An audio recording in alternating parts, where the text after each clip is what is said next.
හරි මුලින්ම අපිට හම්බෙනවා 2017 ප්‍රශ්නේ ආවර්තිතාවක සම්බන්ධ කරපු එකක්. ඒකේ අහනවා පළවෙනි රෝම ඉලක්කම් එකෙන් අහනවා ඉහත සඳහන් මෝල් ද්‍රව්‍ය සියල්ල අතරින් සියල්ලම ආවර්තිතාවකයේ පිහිටන ආකාරයට පෙළගස්වන්න කියලා. ඕගොල්ලෝ මේ ප්‍රශ්නේ කරන්න කලින් ආවර්තිතාවක ඇඳ ගන්න පුළුවන් නම් වඩා හොඳ වෙනවා. ඒ අනුව පෙළගස්වන්න ඕගොල්ලෝ. Fe ඉලෙක්ට්‍රෝන වින්‍යාසය ලියන්න කියලා තියෙනවා. F කියන්නේ ෆ්ලුවරින්. එයාගේ පරමාණු ක්‍රමාංකය ගණන් කරලා ගන්න. ඊට සමාන ප්‍රමාණයක් ප්‍රෝටෝන තියෙනවා. ප්‍රෝටෝන ගාන සමාන ප්‍රමාණයක් ඉලෙක්ට්‍රෝන තියෙනවා. එහෙනම් ඒ ගානට අදාළව ඉලෙක්ට්‍රෝන වින්‍යාසය 2.8යි. එහෙම ගගා ලියන්න. ඊළඟට ලිතියම් සහ ඔක්සිජන් අතර ප්‍රතික්‍රියාවෙන් සෑදෙන සංයෝගයේ රසායනික සූත්‍රය ලියන්න කියලා තියෙනවා. ලිතියම් සහ ඔක්සිජන් කියලා චුට්ටක් සටහනක් දාගන්න. ලිතියම්ගේ සංයුජතාව කීයද කියලා ලියා ගන්න. ඔක්සිජන්ගේ සංයුක්තාව කීයද කියලා ලියා ගන්න. දෙක මාරු කරලා ගන්න. සංයුජතාව ටිකත් අර කලින් ලියාගත්තු ආවර්තිතාවකේ යටින් දාගන්න. කොහොමද මතකද ඔයගලන්ට? කොහොමද වෙන්නේ 1 2 3 4 3 2 1 බිංදුව. කොහොමද සංයුක්තාව ටික වැටෙන්නේ? ඒ අනුව ලිතියම් සහ ඔක්සිජන් ලියලා ගන්න. ඉහත සඳහන් රසායනික සංයෝගයේ පවතින රසායනික බන්ධන වර්ගය කුමක්ද? ඒක අයනික බන්ධන. ඊළඟට I'm not දාන්න කියලා බලන්න. එඩ කාබන් පරමාණුවක් සහ ඔක්සිජන් පරමාණු දෙකක් සංයෝජනය වීමෙන් සෑදෙන කාබන් ඩයොක්සයිඩ් වල බලන්න කාබන් ඩයොක්සයිඩ් වල ලුයිස් සුයි අඳින්න කියලා මම චුට්ටක් ඇඳලා තියෙනවා. කාබන් ඩයොක්සයිඩ් නේ. එතන කාබන් එකයි ඔක්සිජන්ලා දෙන්නෙක් ඉන්න ඕනේ. එතන මේක තමයි එයාගේ දල සැකිල්ල. ඊළඟට අපි බලන්න ඕන මොකද්ද? මේ පැත්තේ ඉන්න කට්ටියගේ සංයුතාව කීයද කියලා බලන්න ඕනේ. පැත්තේ ඉන්න ඔක්සිජන්ගේ සංයුතාව 2යිනේ. එහෙනම් මතක් කරන්න අපි බන්ධන කීයක් දාන්න ඕනද? බන්ධන 2ක් දාන්න ඕනේ. ඔන්න දැම්ම බන්ධන 2ක්. මෙතනත් බන්ධන 2ක් දාන්න ඕනේ. ඒ වැඩි වුණා පොඩ්ඩක් ඒ ගණන් ගන්න එපා. ඔන්න 2ක් දැම්මා. ඊට පස්සේ මේ ඔක්සිජන් කියන්නේ 6 වෙනි කාණ්ඩ එක්කෙනෙක්නේ. බලන්න අර ඕගොල්ලන්ගේ ආවර්තිතාවකයේ 6 වෙනි කාණ්ඩේ නේද කියලා. ඒ කියන්නේ 6 වෙනි කාණ්ඩ කියන්නේ මෙයාගේ අවසාන ශක්ති මට්ටමේ ඉලෙක්ට්‍රෝන 6ක් තියෙනවා. මේ වැඩේට මෙයා 2ක් දෙනවා. 2ක් දුන්නාට පස්සේ තව කීයක් ඉතුරු වෙනවද?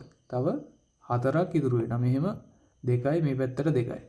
මෙතනත් මේ පැත්තට 2යි මේ පැත්තට 2යි දාන්න.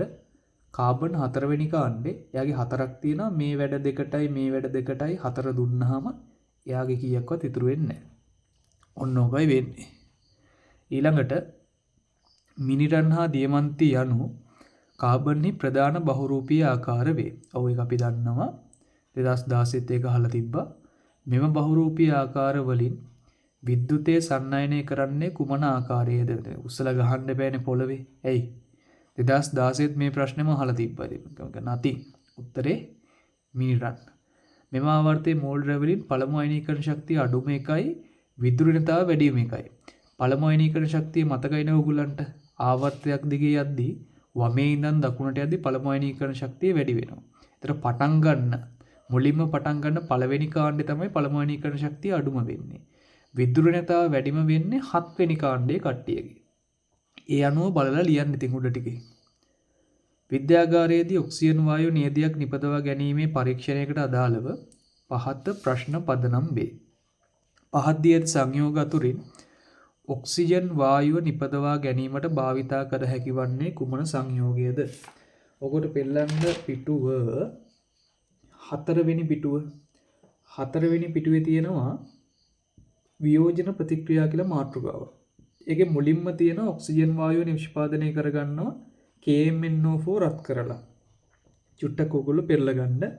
පෙරලාගෙන මේ ප්‍රතික්‍රියාව හයිලයිට් කරගන්න. හරි. ඔය ගොඩක් දුරට අහන්න ඉඩ තියෙනවා. ඒ අනුව මෙතන උත්තරේ වෙන්නේ KMnO4. ඔබ ඉහත සඳහන් කළ සංයෝගයේ පමණක් භාවිතා කර ඔක්සිජන් වායුව නිපදවා ගැනීමේදී සිදුවන්නේ කුමන වර්ගයේ ප්‍රතික්‍රියාවක්ද? අර ප්‍රතික්‍රියාව දිහා බලන්න ඕගොල්ලෝ දන්නවා රසායනික ප්‍රතික්‍රියා වර්ග 4යි. ඒ නෝට් එක තියෙනවා 4 වෙනි පිටුවේ බලන්න. හොඳට කියවන්න. සංයෝජන ප්‍රතික්‍රියා, වියෝජන ප්‍රතික්‍රියා, ඒක විස්ථාපන, ද්විත්ව විස්ථාපන. ඒක විස්ථාපන මොකද්ද? ද්විත්ව විස්ථාපන මොකද්ද? සංයෝජන මොකද්ද? වියෝජන මොකද්ද? ටික වෙලාවක් කරන් කියවන්න. කියවලා හයිලයිට් කරලා ඒ වැඩේ කරලා ඊට පස්සේ මෙතන උත්තරේ ලියන්න. උත්තරේ මොකද්ද කියලා. මොකද අද දවසේ ඔයගොල්ලෝ මේ ප්‍රශ්න ටික කරලා නිකන් ඉන්න හරියන්නේ නැහැ. මේකේ මේ කාරණා ටික ඔක්කොම ටික පාඩම් කරන්න ඕනේ. හරි. ඒ වැඩ දෙකම වෙන්න ඕනේ එතකොට. පරීක්ෂණ සිදු කිරීමේදී අදාළ සංයෝගයේ බහාලීම සඳහා භාවිතා කරන උපකරණය. මේක අපි රත් කරන්න ඕනේ. රත් කරන්න හින්දා අපි අර තාපක එකක් දාන්න ඕනේ. ඒක අපි මොකක්ද කියන්නේ පරීක්ෂා නලයක් නෙවෙයි. ඔයගොල්ලෝ අච්චු පොතේ පෙරලා බලන්න මට හරියටම නම මතක නැහැ. ඒකට අපි මොකද්ද කියන්නේ? දැන් මේ මොනවද චුට්ටක් ඒක චෙක් කරලා බලන්න මට හරියට මතක නැහැ මේ අර මේක නලය මතක් වුණොත් කියන්නම් අතරමැද්දට මෙහෙම තියෙන එකක් ඒකට වෙනම නමක් කියනවා ඒ නම මට මතක නැහැ දැන් එකපාරට ඔලුවට එන්නේ නැහැ මෙම් පරීක්ෂණයෙන් ඉපදවන ඔක්සිජන් වායුව එක්ස්ට්‍රස් කිරීම සඳහා විද්‍යාගාරයේදී භාවිතා වන විදිහ ක්‍රමය හතරවෙනි පිටුවේ තියෙනවා අන්තිමටම චූටි වගුවක් ඒකේ තියෙනවා හයිඩ්‍රජන් වායුව ඔක්සිජන් වායුව සහ කාබන් ඩයොක්සයිඩ් වායුව නිෂ්පාදනය කරගන්නේ මොන ක්‍රමයෙන්ද වාතයේ යටිකුරු විස්ථාපනයෙන්ද ජලයේ උඩුකුරු විස්ථාපනයෙන්ද අන්න ඒකේ ඒ තියෙන කාරණා ටික හයිලයිට් කරගෙන බලන්න ඔක්සිජන් වායුව නිෂ්පාදනය කරගන්න පාවිච්චි කරන්න වාතයේ උඩුකුරු එකද ජලයේ යටිකුරු එකද මොකක්ද කියලා බලන්න. ඒ අනුව උත්තරේ ලියන්න එතන දෙකක් තියෙනවා දෙකෙන් ඕන එකක් ඔයගලන්ට ලියන්න පුළුවන්. වැඩේ ගොඩ ඊට පස්සේ නැවත අහනවා මෙන්න මෙහෙම එකක් පහත දී ඇති WX YZ ව්‍යුහ බහු අවයවක කිහිපයක ඒක අවයවක වේ කියලා තියෙනවා. ඒකේ තියෙනවා W කියලා එක්කෙනෙක් ඉන්නවා X කියලා එක්කෙනෙක් ඉන්නවා මේක හයිඩ්‍රෝකාබන් නේ. හයිඩ්‍රෝකාබන් තියෙන්නේ අන්තිම පිටුවේ බලන්න ඔය කවුරු දෙන්නේ කියලා. ඔය අන්තිම පිටුවේ ඉන්න කට්ටියගේ නම් ටික ඔයගලන්ට ඔය වගුවෙන් හොයාගන්න පුළුවන්. හයිඩ්‍රෝකාබන් එකේ තියෙනවා ඔය වගුවක් බහු අවයවකයේ ඒක අවයවකයේ පුනරාවර්තන ඒකකයේ අන්න ඒකෙන් මේ ඔය කට්ටියගේ නම් ටික හොයාගන්න. මේකෙන් එතීන් වල ව්‍යුත්පන්නයක් සඳහන් කරන්න කියලා තියෙනවා. එතීන් කියන්නේ එතීන් වල ව්‍යුත්පන්නය වෙන්නේ මොකද්ද? පොලිඑතීන්නේ. එතකොට මේ ඒක තමයි ඒතර උත්තරේ වෙන්නේ පොලිඑතීන්. පොලිඑතීන්ගේ මොකද්ද වෙන්නේ කියලා මේ දාගන්නයි තියෙන්නේ. ඒක හරි එතකොට. අනේ මෙතන අහන්නේ චුට්ටකින් මෙතන මොකද්ද මේ අහන්නේ? මෙතන අහන්නේ මේ වෙන ප්‍රශ්නයක් අහන්නේ. මට සෝරි මට ඒක පැටළුණා. එතීන් වල ව්‍යුත්පන්නය. එතීන් කියලා කියන්නේ අපි ගත්තොත් එහෙම මේ ඕකේ ඔය වෙනම තියෙනවා එතීන් වල ව්‍යුත්පන්න. එතීන් කියන්නේ මෙන්න මෙයාට. මෙන්න මෙයාට.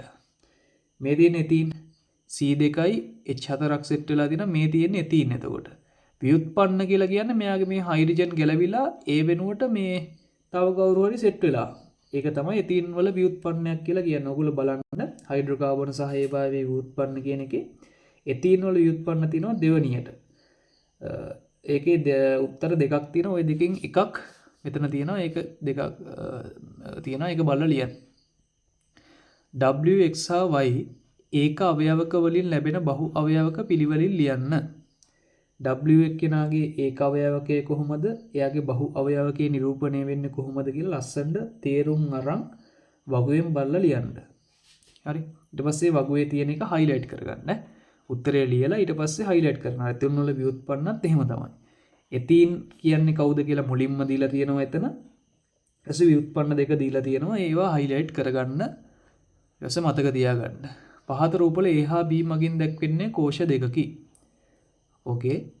A හා B කෝෂ දෙකකින් විද්‍යුත් විච්ඡේදනය වන කෝෂය මොකක්ද කියලා අහනවා. දැන් මේක හරි ලේසියිනේ. විද්‍යුත් විච්ඡේදනය කරන්න නම් බැටරියක් අවශ්‍ය වෙනවනේ. එතන මේක තමයි බැටරිය තියෙන්නේ. ඒ කියන්නේ මෙන්න මේක බැටරිය දින්ද මේක තමයි විද්‍යුත් විච්ඡේදන කෝෂය. මේක ඇවිල්ලා විද්‍යුත් රසායනික කෝෂයක්. මේකෙන් අපිට පුළුවන් විද්‍යුත් ධාරාවක් නිෂ්පාදනය කරගන්න. ඒ කෝෂය ක්‍රියාත්මක වන අවස්ථාවේදී ලැබෙන නිරීක්ෂණය ලියන්න. මේ තියෙන ඒ කෝෂය ඔයගලන්ට මේක බලන්න පුළුවන් මේ ෂෝට් නෝට් එක පෙරලලා බලන්න නිරීක්ෂණ මොනවද කියලා. එහෙම නැති කට්ටියට පුළුවන් අච්චුපොත පෙරලලා සිංක් ඉලෙක්ට්‍රෝඩය සහ යකඩ ඉලෙක්ට්‍රෝඩය දාපු තනකො සල්ෆියුරික් අම්ලයේ තියෙන විද්‍යුත් රසායනික කෝෂයක් කෝෂය අදාළ පොයින්ට් ටික එක බලලා ඒකේ වෙන නිරීක්ෂණ මොනවද කියලා ලියන්න පුළුවන්. ඒක බලලා ලියන්න. කිසිදු ළමයින්ට එහෙම තමයි ලියන්න වෙන්නේ. අනිත් කට්ටියටත් කැමති නම් එහෙම ලියන්න පුළුවන්. B කෝෂයේ සිදුවන කැතෝඩ ප්‍රතික්‍රියාව ලියන්න. මේ තියෙන විලීන සෝඩියම් ක්ලෝරයිඩ් විද්‍යුත් විච්ඡේදනයේනේ. එතකොට මේවේ කැතෝඩ ප්‍රතික්‍රියාව ලියලා එන විකාරයක් අපි කරා සෙමින එකක් දාලා සෑහෙන වෙලාවක් අරගෙන එතකොට ඔයගලන්ට ඒක දැන් නම් මතක නැතුව ඇති. ඒත් එකපාරක් බලපු ගමන් ඔය සෙට් එක මතක වෙනවා. බලන්න විලීන සෝඩියම් ක්ලෝරයිඩ් විද්‍යුත් විච්ඡේදනය කරපු කෝෂයට අදාළ ප්‍රතික්‍රියා සෙට් එක. එතකොට අනිත් කට්ටියටත් පුළුවන් ඒක ඕනනම් හොයන්න අච්චුපොතේ. අච්චුපොතේ පැහැදිලිව තියෙනවා විද්‍යුත් විච්ඡේදනය යටතේ විලීන සෝඩියම් ක්ලෝරයිඩ් විද්‍යුත් විච්ඡේදනය කියලා. එතකොට ඒකේ කැතෝඩ ප්‍රතික්‍රියාව ලියන්න බලලා කෝෂ දෙකෙහිම ඔක්සිකරණ ප්‍රතික්‍රියා සිදුවන ඉලෙක්ට්‍රෝඩ පොදුවේ හඳුන්වන නම කුමක්ද කියලා අහනවා. ඔක්සිකරණය කියන්නේ ඉලෙක්ට්‍රෝනය පිටකිරීමනේ. එතකොට ඉලෙක්ට්‍රෝන පිටකිරීම කියන්නේ හොඳ දෙයක්. අපි ගත්ත එහෙමනේ. ඉලෙක්ට්‍රෝන ලබා ගැනීම කියන එක තමයි අනුන්ගෙන් දෙයක් ඉල්ල ගන්නවා කියන එක තමයි මේ ඒක නරක දේ වෙන්නේ. කැත වැඩක් වෙන්නේ. එතකොට අනුන්ගෙන් ඉල්ල ගන්න එක කැතෝඩය, ඉලෙක්ට්‍රෝන පිට කරන එක අනුන්ට ලබා දෙන එක ඇනෝඩය. එහෙමනේ අපි ගත්තේ. එතකොට මේකේ මේ ප්‍රතික්‍රියාවක පිට කරන එක ගත්තොත් එහෙම ඒක ඇනෝඩය වෙන්න ඕනේ. කාර්මික වශයෙන් සෝඩියම් ලෝහය නිෂ්පාදනය කිරීමට B කෝෂයේ යොදා නොගැනීමට හේතුව මොකක්ද? B කෝෂයේ යොදාගන්නේ නැති වෙන්න හේතුව මොකක්ද කියලා අහනවා. ඒකනම් ඔයගොල්ලන්ගේ අච්චුපොතෙන් චෙක් කරලා තමයි බලලා ලියන්න වෙන්නේ.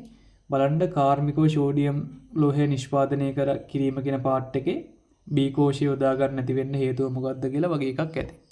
මුලින්ම මේ දේවල් ටික ලියාගෙන ඉන්නට. ඒ වගේ ප්‍රශ්නයක් හම්බුනොත් එහෙම මේක පොඩක් තියන්න. හම්බුනේ නැතත් ඒක කියන්නේ උත්තරේ ලියා ගන්න බැරුණත් කමක් නැහැ. අපි වෙන වෙලාවක ඒක කියන්නේ අපි ඔය විභාගයට කලින් හරි ඔයගොල්ලන්ට ප්‍රශ්නයක් තියෙනවා කතා කරමු. මේක ගැටලුවක් නැහැ. ඔයගොල්ලෝ මතක තියාගන්න මේකට ලකුණු 20ක් හම්බ වෙනවා නම් මේ 20න් ඔයගොල්ලෝ ගන්න ඕනේ 15ට වැඩි ප්‍රමාණයක්. 16ක් වුණත් ගැටලුවක් නැහැ. ඒකක් ගන්න ළමයිට 20න් 16ක් තිබ්බනම් හොඳටම ප්‍රමාණවත්. ඒකෙන්ද මේකේ තියෙන හැම එකක්ම ලියන්න ඕනේ නැහැ. මේකෙන් වැඩි ප්‍රමාණයක් බහුතරයක් ලියාගත්තා නම් ඇති. මිශ්‍රණවල අඩංගු සංඝටක වෙන් කර ගැනීමට අදාළ අවස්ථා තුනක් පහත දැක්වේ. ඛනිජ වැලි වලින් විවිධ ඛනිජ වෙන් කර ගැනීම, බොරතෙල් පිරුපහදුව, ලින් ජලයෙන් ආශ්‍රය ජලය ලබා ගැනීම. 1 2 3 අවස්ථාවල භාවිත කරන වෙන් කිරීමේ ශිල්පීය ක්‍රම මොනවද කියලා අහනවා. ඔයාලට මිශ්‍රණ පාඩම ගන්න පුළුවන්. මිශ්‍රණ පාඩමේ අපි ගත්තොත් එහෙම කොහෙද මිශ්‍රණ 4 වෙනි පිටුව. ඒකේ තියෙනවා මිශ්‍රණයක සංඝටක වෙන් කිරීමට පාවිච්චි කරන ක්‍රම යාන්ත්‍රික ක්‍රම සෙට් එකක් තියෙනවා.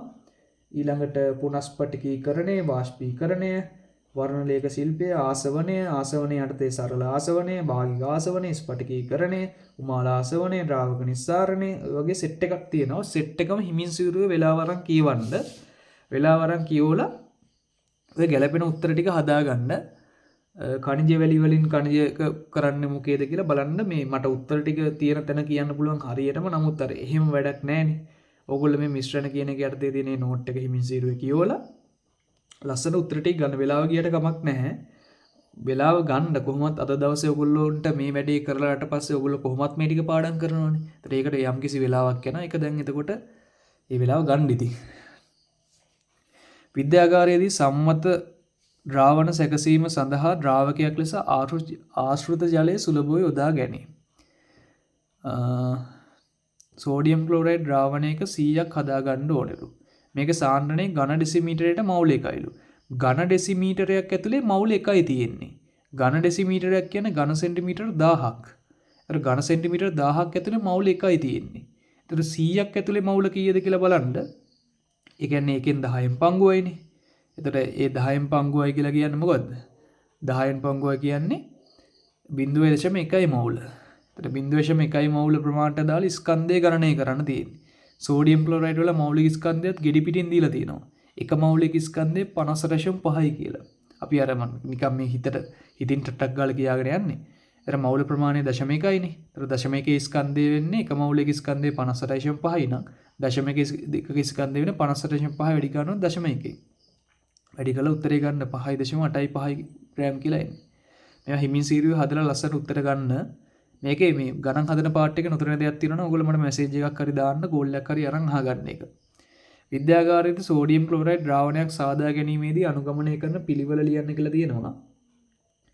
මේ වගේ එකක් කරද්දී අනුගමනය කරන පිළිවෙල ඔයගලන්ට අච්චු පොතෙන් හොයාගන්න පුළුවන්. අච්චු පොතේ බලන්න ඔයගලන්ට ඇති මිශ්‍රණ පාඩමේ ප්‍රමාණික ද්‍රාවණ පිළියෙල කිරීම කියලා පාර්ට් එකක්. ඒකෙන් ඒ ස්ටෙප් ටික ලියන්න. එහෙම දැන් මේක නම් මේ වගේ එකක් නම් ඉතුරු කරත් කමක් නැහැ. කියන්නේ කරේ නැතුණත් ගැටලුවක් නැහැ. ඒක හේතුවක් ඇතුව මම කියන්නේ. ඒ කරන්න බැරි මම කරන්න එපා කියන ඒවා ඔයගොල්ලෝ නොකර තියන්න. ඊට පස්සේ ඒක ඒ ටික කවර් කරගන්න වෙන සිස්ටම් එකක් තියෙනවා. ඒක අපි බලමු. හරි. ඔයගොල්ලෝ මේ අහන්න මේ වෙලාව අරගෙන තනියම කරන් try කරන්න. කොහෙන්වත් සපෝට් එකක් ගන්න එපා. තනියම වෙලාව ගන්න. අද දවසම මේ වැඩේට නේ අපි වෙන් කරලා තියෙන එකකින්ද ප්‍රශ්නයක් වෙන්නේ නැහැ. සාන්ද්‍රණය මෙච්චරක් වෙන සෝඩියම් හයිඩ්‍රොක්සයිඩ් ඕකේ භස්මයක්, HCl අම්ලයක්, සෝඩියම් ක්ලෝරයිඩ් ලවණයක්. පරීක්ෂණ හරි. ඒ නලයේ ඇති ද්‍රාවණය රතු හා නිල් ලිට්මස් දානවලු. ලිට්මස් වල වර්ණයේ වෙනසක් නොදැක්ුණාලු. බලන්න ඔය අම්ල භස්ම හා ලවණ පාඩම පුජුට්ටක් පෙරලලා ඒකේ ලිට්මස් වල වර්ණය කොහොමද සෙට් වෙන්නේ කියලා. අම්ල භස්ම ලවණ මුලින්ම සෝඩියම් හයිඩ්‍රොක්සයිඩ් කියන අම්ලයක් ඒ ටික දාගන්න. සෝඩියම් හයිඩ්‍රොක්සයිඩ් කියන භස්මයක්, HCl කියන්නේ අම්ලයක්, සෝඩියම් ක්ලෝරයිඩ් කියන ලවණයක්. එතකොට අපි ගත්තොත් එහෙම අම්ලයි භස්මයි විතරයි ඔය එක එක වර්ණ පෙන්වන්නේ. ලවණ හැම විපර්යාසයක් ලිට්මස් වලවත් මුගකවත් දක්වන්නේ නැහැ. ඒක ඔළුවේ තියාගන්න ගමන් හතරවෙනි පිටුවේ බලන්න වගුවක් තියෙනවා. ලිට්මස් වල ආම්ලික වර්ණය මොකද්ද භාෂ්මික වර්ණය මොකද්ද කියලා. එතකොට ආම්ලික වර්ණය කියන්නේ අම්ල වලදී රතු පාටයි. ඒ කියන්නේ නිල් එකක් දැම්මොත් රතු වෙනවා. එහෙම ඒක අනුව ඔයගලන්ට මේ තියෙන්නේ මොකද්ද කියලා හොයාගන්න පුළුවන්. චුට්ටක් බලන්න එක. ඊට පස්සේ සෝඩියම් හයිඩ්‍රොක්සයිඩ් HCl ද්‍රාවණ වලින් හරි. සෝඩියම් හයිඩ්‍රොක්සයිඩ් සහ HCl අතර ප්‍රතික්‍රියාව මොකද්ද? ඔතනදී වෙන්නේ ද්විත්ව රසායනික ප්‍රතික්‍රියාවක්. ද්විත්ව විස්ථාපන ප්‍රතික්‍රියාවක්. සෝඩියම් හයිඩ්‍රොක්සයිඩ් and HCl කියන සෝඩියම් ක්ලෝරයිඩ් ධන ජලය. ඔහොම තමයි ද්විත්ව රසායනික සමීකරණය හම්බෙන්නේ. අම්ලෙකුයි භස්මයකුයි ප්‍රතික්‍රියාව කරාම හැදෙන්නේ ලවණය සහ ජලය. එතකොට සෝඩියම් ක්ලෝරයිඩුයි ජලයයි හම්බෙන්නේ. තාප විපර්යාසය ගණනය කරන්න කියලා තියෙනවා. ඒකට අපි පාවිච්චි කරන්න ඕනේ Q සමානයි mCT කියන සමීකරණය. Q කියන්නේ තාප ප්‍රමාණය, m කියන්නේ ස්කන්ධය.